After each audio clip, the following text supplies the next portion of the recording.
Ons maak die teks oop vandag by Matteus, hoofstuk 5, vers 38 tot 48.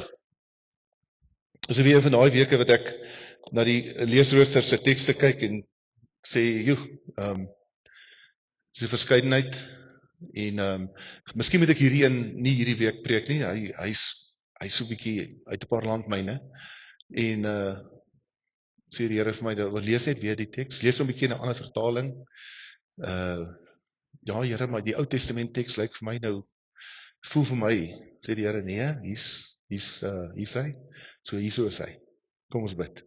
Here, ons kom na U toe vanoggend in die wete dat ons saak met U reg is.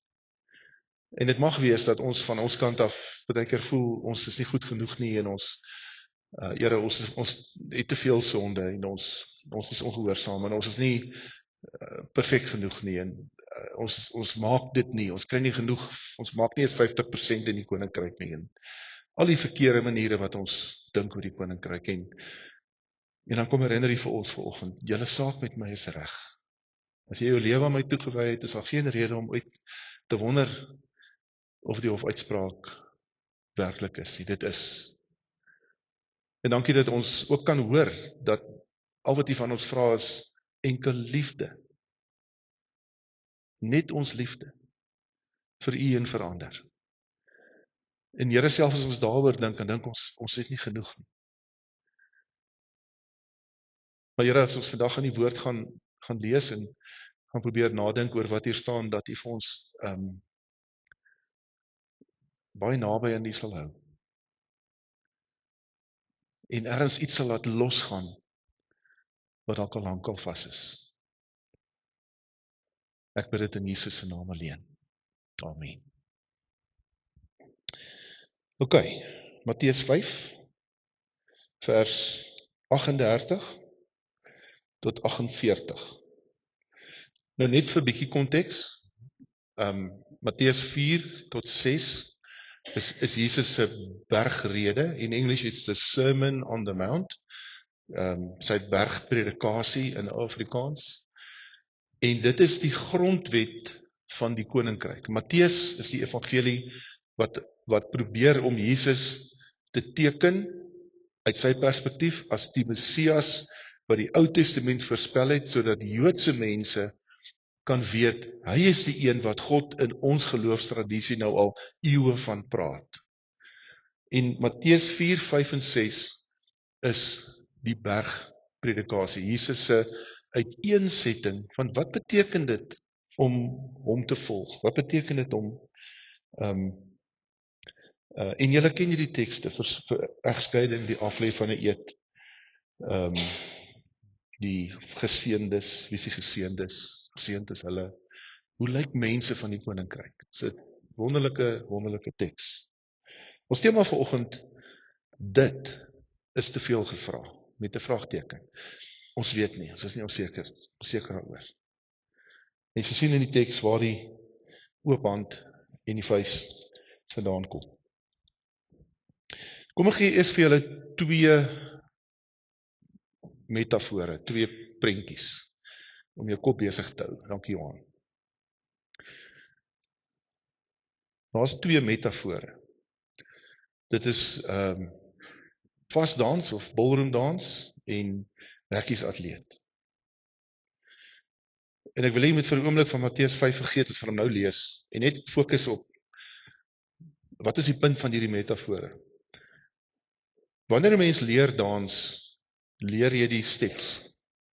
1, 2, 3, 1, 2, 3, en as jy nou die salsa of een van hierdie Suid-Amerikaanse danse dans, is daar 4's en 5's en 6's by, en die dansjuffrou, as hy sê altyd 3, 4, 5, 7, 8, wat ek al sê.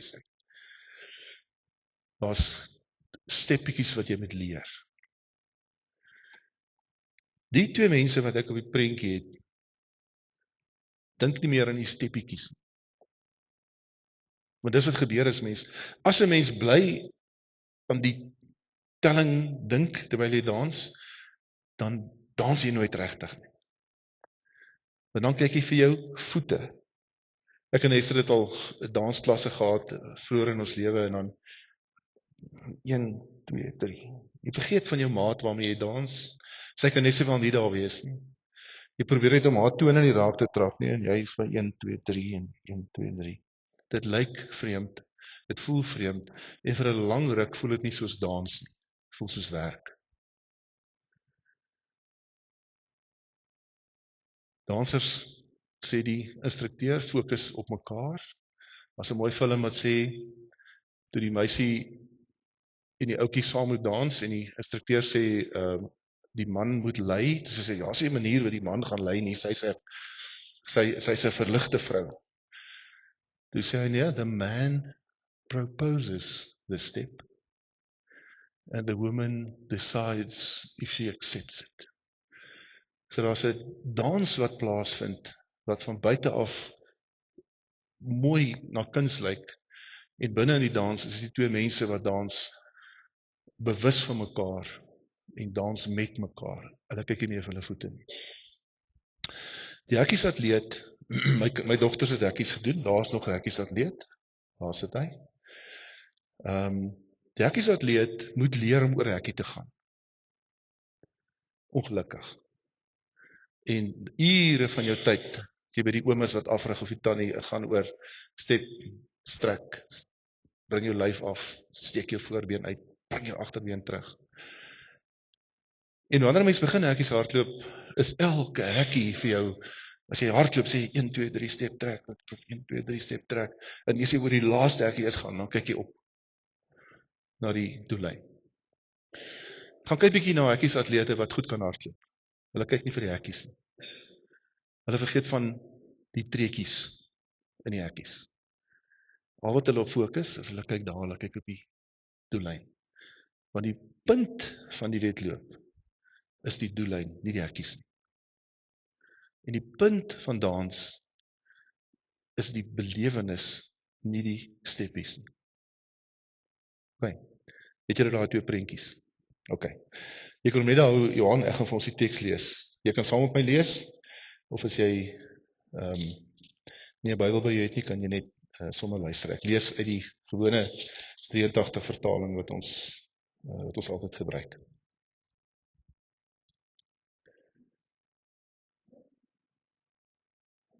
Julle het gehoor dat daar gesê is, 'n oog vir 'n oog en 'n tand vir 'n tand. Maar ek sê vir julle moet julle nie teen 'n kwaadwillige mens verset nie. As iemand jou op die regterwang slaan, draai ook die ander wang daartoe. As iemand jou hof toe wil vat hom om jou onderklere te eis, gee hom ook jou boklere. As iemand jou dwing om sy goed 1 kilometer ver te dra dit vir hom 2 kilometer. Gee aan hom wat iets van jou vra, en moet hom wat van jou wil leen nie afwys nie. Julle het gehoor dat daar gesê is, jou naaste moet jy lief hê, en jou vyand moet jy haat, Ou Testament. Maar ek sê vir julle moet julle vyande lief hê, en julle moet bid vir die wat vir julle vervolg, sodat julle kinders kan wees van die Vader, van julle Vader in die hemel. Hy laat immer sy son opkom oor slegtes en goeies, en hy laat reën oor die wat reg doen en oor die wat verkeerd doen. As julle net die lief het wat vir julle lief het, watter loon kan julle dan nog verwag? Maak die tollenaars nie ook maar net so nie. En as julle net julle broers groet, wat doen julle meer as ander? Maak die heidene nie ook maar net so nie. Wees julle dan volmaak, soos julle hemelse Vader volmaak is. Lees die teks tot sover. Julle sien hoekom ek gedink het, dis dalk nie die teks vir vandag nie. Hy het so 'n bietjie meer gevra hierdie week, om met hom besig te raak.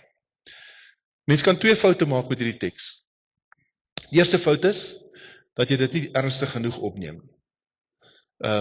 In sommige geloofstradisies sal hulle sê, "Sjoe, die Here sê wat hy eintlik van ons verwag, maar hy weet eintlik ons kan dit nie doen nie. So ons moet nie te veel daaroor stres nie, oor hierdie ding van vergelding en om jou vyand lief te hê. Ons nie te veel daaroor stres nie. Ons vra maar net vergifnis vir hom. Ons hoef nie te veel bekommerd te wees daaroor om dit deel van ons lewe te maak. Net daar's geloofstradisies wat sê dit is onmoontlik. Ons as mense kan dit nie doen nie. Die ander fout wat mense kan maak, is om dit te ernstig op te neem.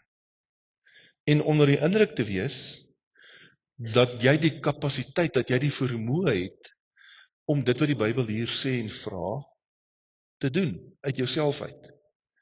Baie van ons geloofstradisie, in die gereformeerde tradisie, het ongelukkig oor daardie hekkie gestruikel. Ons het die indruk gelaat dat hierdie is harde werk wat jy kan doen. Jy moet hard werk om elke hekkie oor te kom in die geloof. Oor gerusheid, oor tevredenheid, maar ook slawerny, né? Ook onderdruktheid. Want wie is dan nou volmaak? Die ouens wat die beste voorgee, né? Kerk het mos 'n plek geword waar mens voorgee. Solank jy in die dominee se goeie boekies is en een of twee kerkraadslede en daarom net jou masker op het as jy hulle in die spar kry en hulle jou nou nie vang waar jy iets doen wat jy dink jy behoort nie te doen nie, dan is jy alright. So jy moet net kom voorgee. Dis nie regtig plek vir sonde in die kerk nie. Dis nie regtig plek vir gebrokenheid of plek vir mense se foute. Ons hou dit stil. Ons is self skaam daaroor, omdat ons nie volmaak is nie. So kom ons begin met hierdie hele teks heel aan die einde, by die teks wat die probleem veroorsaak, wat eintlik die konklusie is, wat die skrywer hier maak, oor wat hy van tevore gesê het. Kom ons begin by die konklusie, en werk dan vorentoe. Dankie Johan. Jy kan nog een aangaan. Dankie. Die woord wat gebruik word in vers 48. Vers 48 staan daar: wees julle dan volmaak, soos julle hemelse Vader volmaak is. Dis 'n sweterige teks, want as dit is wat die Here vra, dan sê die evangelie mos die waarheid. Alles wat ons gedoen het tot nou toe in die diens, die lieder wat ons gesing het, en die vergifnis en die genade is mos nie waar nie. As ek nie volmaak is nie, dan maak ek dit nie. So dis twee Griekse woorde wat belangrik is. Die eerste woord is telos. Dis 'n woord wat die stamwoord is van die woord wat in die teks gebruik word, teleios. So teleios kom van telos af.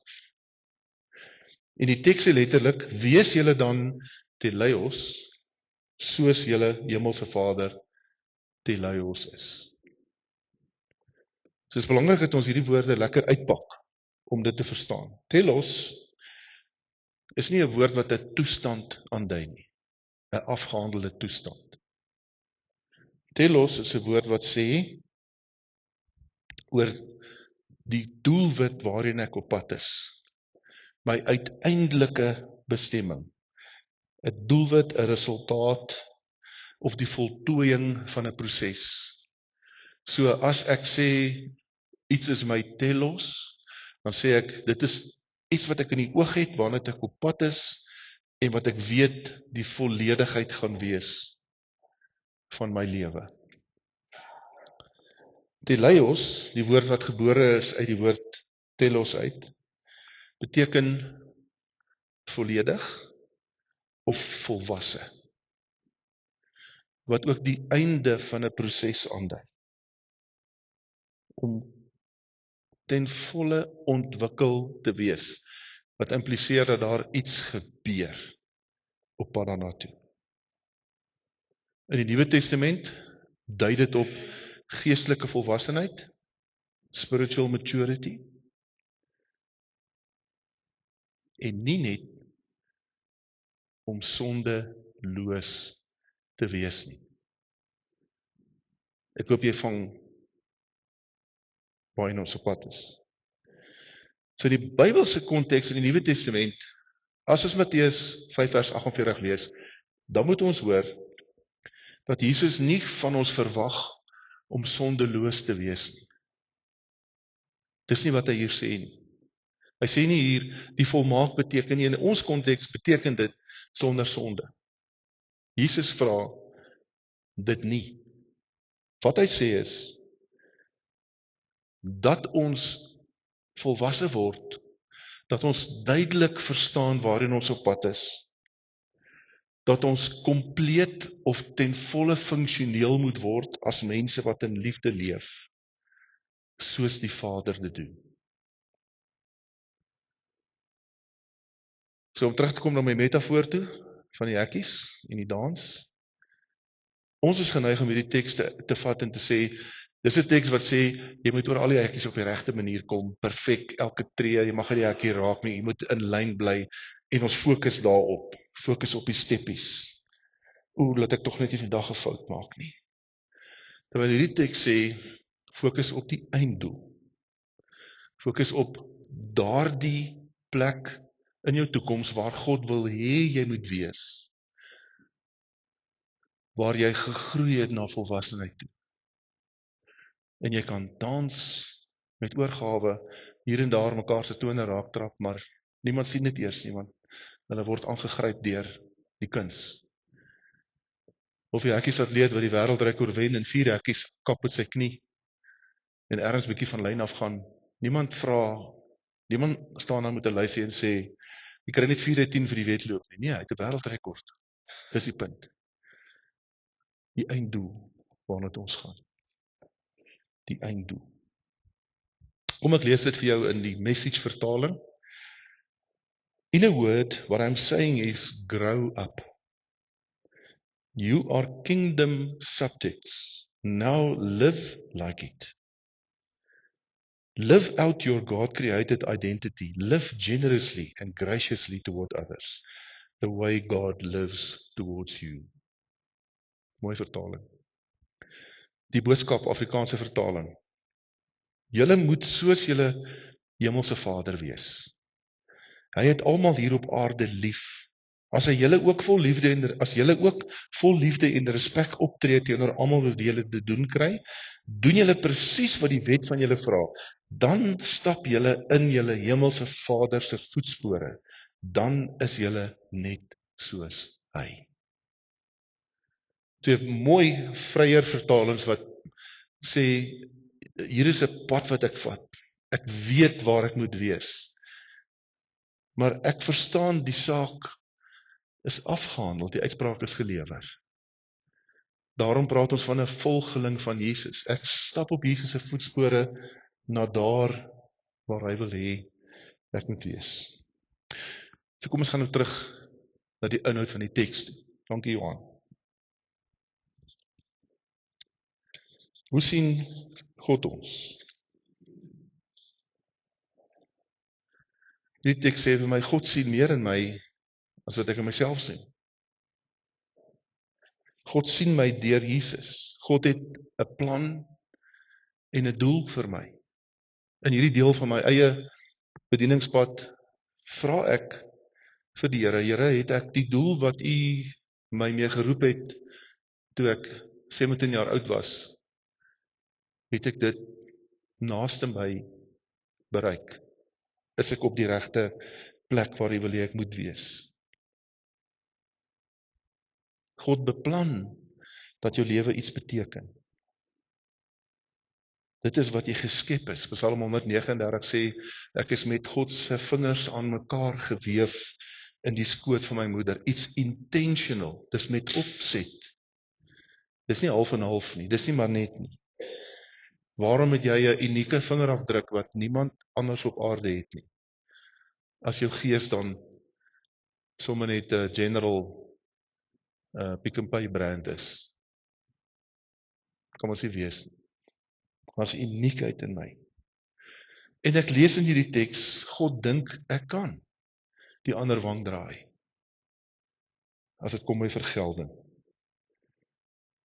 God dink ek kan vergewig met mense wees. God dink ek kan mense help sonder om bekommerd te wees dat my tyd en my goed gaan opraak. God dink ek kan my vyand lief hê. Miskien moet ek nou net hier 'n aantekening doen oor liefde, want ons verstaan dit ook uit die sepies uit, wat liefde is. Liefde is nie 'n gevoel nie. Liefde is ook nie emosie nie, dit is soms dit, maar dit is nie dit nie. In wese is liefde die volgende: 'n besluit vir die welwese van iemand anders, vir die res van hulle lewe. A decision for the well-being of another person for the rest of their life. So besluit wat ek neem, dat ek van my kant af gaan seker maak dat hierdie persoon vir wie ek my liefde gee, dat hy wel sal wees.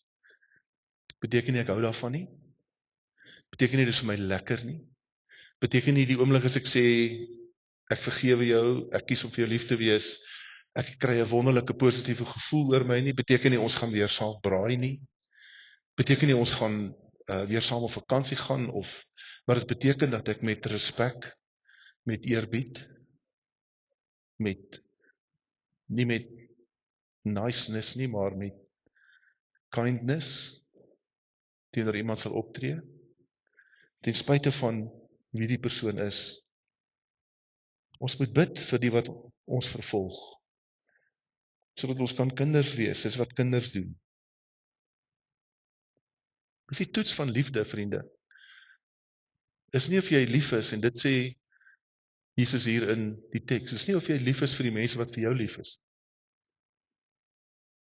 Dis of jy lief is vir die mense wat nie van jou hou nie. Of jy met opregte glimlag met hulle kan saamwees en sê, ek weet jy hou nie van my nie.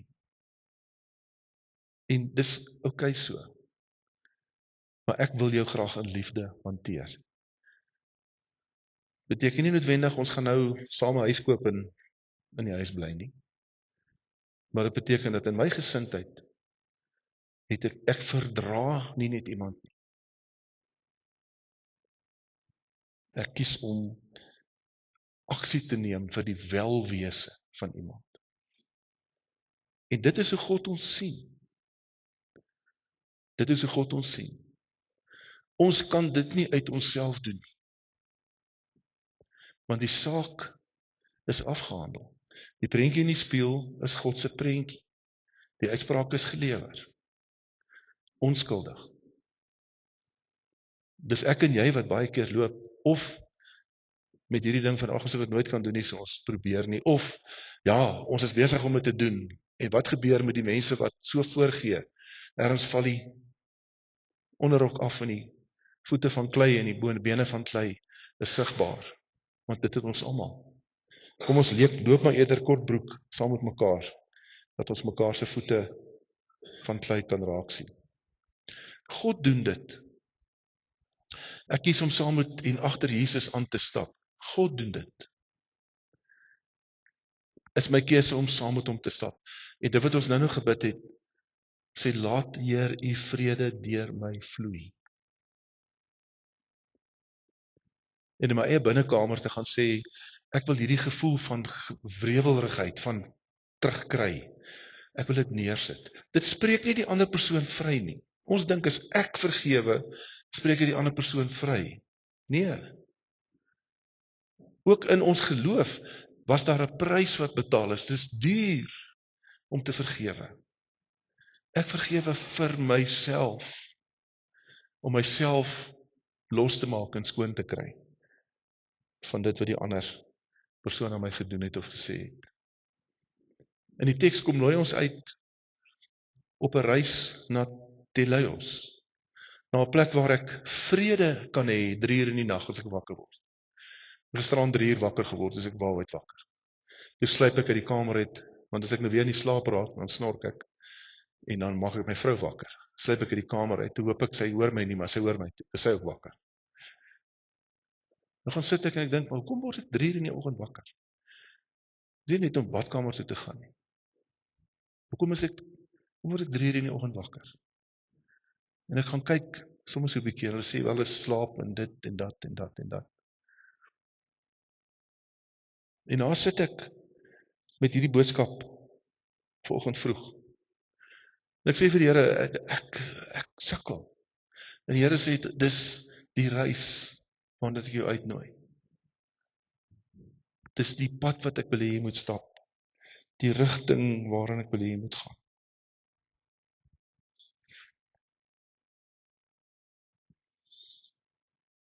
Hier is 'n prentjie wat vir my op 'n manier dit voorstel. Dankie Johan.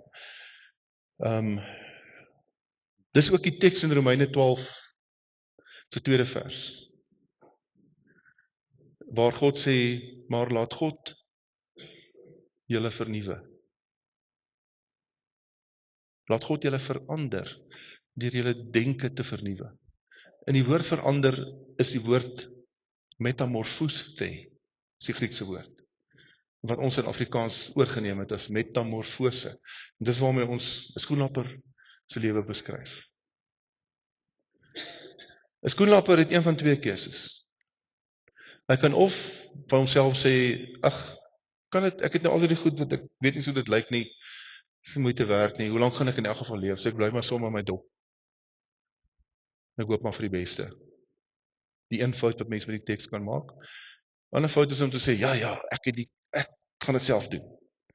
En om te vergeet dat God hom so geskep het deur sy gees, dat die sappies wat daar loop in sy fyn aartjies in sy vlerke, soos hy woel om uit die doppie uit te kom, soos hy beweeg, gaan die sappies in sy vlerke in. As jy hom oopmaak, val hy net op die grond, kom jy reg nie. The joy is in the journey, so lekker New Age opmerking. Maar dis wat die teks sê. In die proses van agter Jesus aanloop, sprei ons vlerke, word ons hierdie skoenlapper, word ons die leeu wat hy in die spieël sien. Martin Luther het eendag gesê, die lewe as 'n volgeling van Jesus is nie om aan te kom nie, maar is om te vertrek. Ons is altyd besig om te word. Die teks sê, word wat jy klaar is, word wat jy is, jy is vrygespreek.